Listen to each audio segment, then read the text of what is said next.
Good morning, class. In Social Science of Standard 9th, we are doing first chapter of History, the French Revolution, and this is part 4.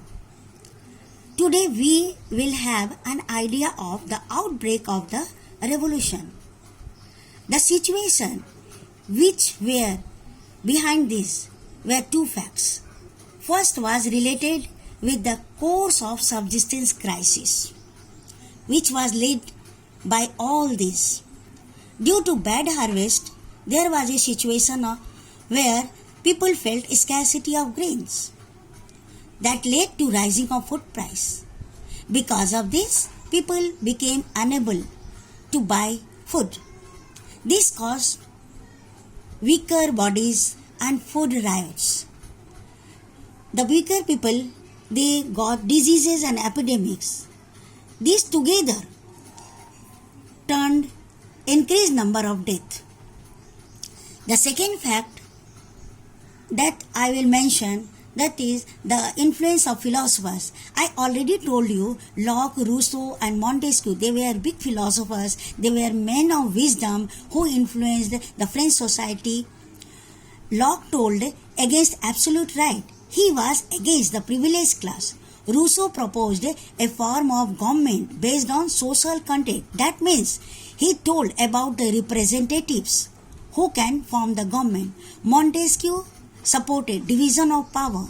That means government should be divided into legislative organ, executive organ and judiciary.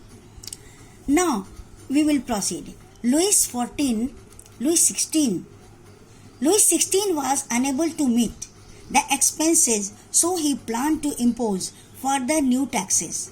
Here he got the problem. In France of the old regime, the monarch didn't have the power to impose taxes according to his own will. Rather, he had to call a meeting. The meeting was of the States General, consisted of all the three states. On 5th May 1789, Louis XVI called together an assembly of the States General to pass proposals for new taxes. A hall in Versailles was prepared to host the delegates. The members of first and second states were seated in rows facing each other on two sides, but the third states had to stand at the back. That means the members of third states, they were totally neglected. What about the voting system? The voting system was totally dependent upon the states. That means it was state-wise. First state has one vote, second state had one vote, and third state had one vote. No matters how many representatives were there. There were 300 representatives in first state, but it was counted as one vote. There were 300 representatives in second state, but it was also counted as one vote. Of course, 600 representatives were there in third state, but the vote was counted as one. So, here the calculation was such: if a proposal passes by first state, that means one vote is counted. If it is passed by the second state also, that means 300 representative, another vote is counted. That means 1 plus 1 vote.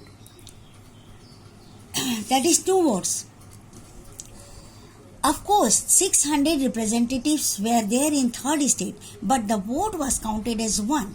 Now, whereas we are seeing that 2 votes are counted together, 1 vote of third state becomes meaningless. There is no use of this 1 vote of third states.